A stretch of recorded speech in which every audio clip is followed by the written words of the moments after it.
Okay, so I've been asked a lot to do a video on the fractal burns that I've been using for my art. So here we are on the first one. This is just a piece, I think it's maple. I'm not 100% sure on that, but I'm almost positive it's maple. I love the character in the wood. It had some routing on it that's not great, so I sanded it down a bit. We'll see what I do afterwards. But to do the burn first, we will use baking soda and water. It's just 1 cup of water, 1 tablespoon of baking soda, and we're just gonna wet it down real good. Anywhere that you soak with the solution, the burns will potentially go. You can't control them completely. I'll do some more videos on different ways that I do control them to some degree, but for this one, I figured we'll just do a super straightforward burn and show you guys how it looks and how it works and go from there. So just let it soak in for a second. I use a microwave transformer and a variac to control my burns. It lets you make sure that you're just not full power all the time and scorching your wood really badly. Some wood, softer woods generally don't take nearly as much power. The harder woods, like I did some walnut earlier in the week, I had to go to 100% to really get the burn going. So we'll let that soak in. I think we're probably good. I might give it one more layer here just to make sure. If there's too much standing water on the board when you start burning it, sometimes the burn won't start. It'll just kind of sputter around in the water. I don't use handheld probes. I never ever will. It just seems super dangerous when you're working with electricity and there's nothing protecting you. A lot of times I will do different patterns, but on this one I think I'm just going to try and cover the board completely so that when we're all done, these will really stand out behind the burns. So I will turn on my variac, make sure it's at 0, turn on the transformer, and crank it up and see what happens. There we go.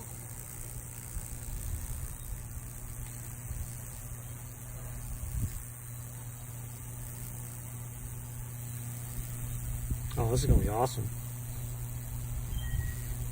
Oh, I hope I have more of this wood. This burn pattern is very cool. I like to let it go for a little while once it's connected just to get a deep burn. So I turn the variac down, turn it off. I turn off my transformer. It'll go on, I think. Let's see. Maybe we'll go like this and do it all again.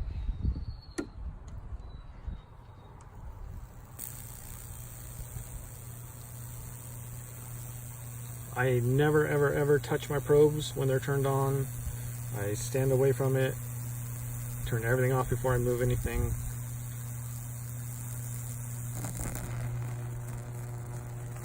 Beautiful. And I think we're just going to keep doing this back and forth. We might leave kind of a cool emptiness in the middle, we'll see.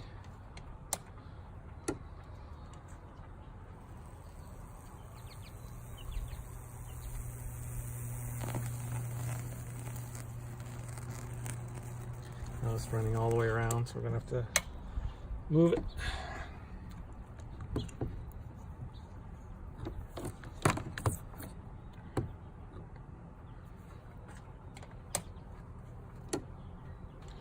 And there it goes.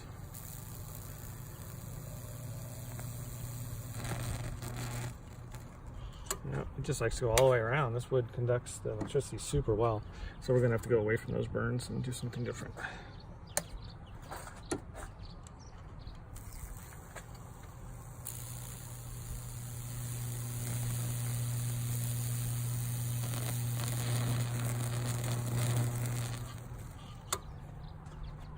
That's what I'm saying. You can't really control it. What I was expecting to have happen is definitely not what's happening. So I think we'll lengthen this out a little bit and see what happens.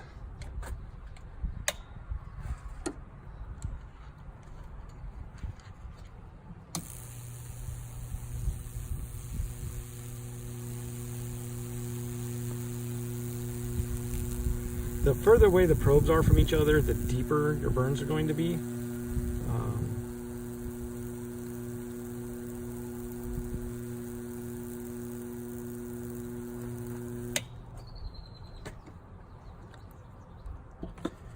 I'm gonna re-wet this. I got everything turned off.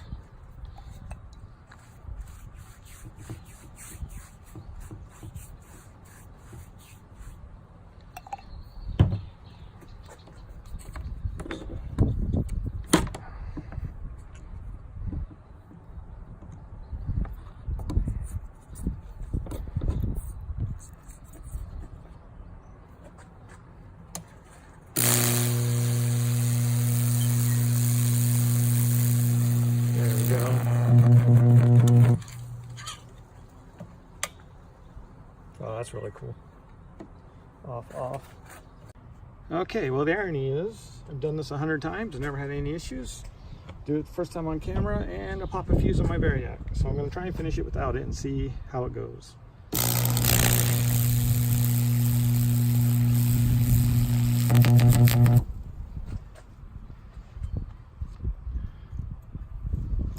That looks pretty good.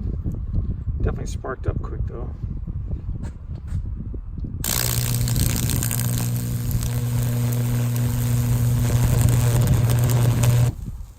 Yeah, see, it's just so fast and burns so solid.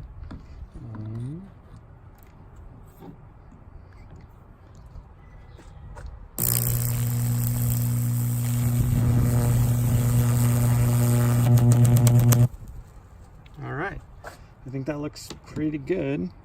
It's gonna be really interesting to see how these turn out because that is super scorched. It's gonna be pretty awesome. All right, I will take it. I just clean it up with a brass brush and some water to get all the char out, and we'll see what it looks like, and we'll go from there. All right, so here it is. Normally, I will come back and sand it, but this actually doesn't look like it needs it. There wasn't too much extra burning along the main veins, and I love all these little tiny arteries. So I'm actually gonna leave this one alone. And go from here. After this, I'll let it dry, and then I will put on some oxalic acid to bring the color back. I want to thank Double Reno for that tip. I watch him a whole lot, so if you like this type of thing, I would definitely check out his channel also. But yeah, I'm gonna let this dry, and then hit it with a couple layers of oxalic acid and go from there. I'll be back for that. All right, so we're gonna drop some oxalic acid on this thing, just to kind of get the color to come back a little bit. I should probably wait for it to dry a little bit better, but it'll be all right. And just kind of be liberal with it. This is the exact same ratio. It's 1 tablespoon to 1 cup of water. I just got this on Amazon. Just do a couple layers. So just put it on liberally, let it dry, do it again. So I'm going to do that, and then I'll come back and show you the final piece, and that'll be the end of this video. And then on the next video, I will show you how I put epoxy in the burns to finish it. Sometimes I do epoxy, or after the epoxy rather. Sometimes I do poly, sometimes I do an epoxy top coat, depending on the wood. So we'll see how this one ends up looking and make our decision. All right, so here it is, all taken care of. It's a little rougher than I like now that it's gotten all dried off. So I might run a quick sand over it, but that's where we're at. It's a little wet still, but you get the idea. I love the way these turned out. This is gonna be really, really cool. I can't wait to put epoxy on this. So that's it for this one. I will, next couple days, put some epoxy on it and clean it up and make a video about that. Thank you so much.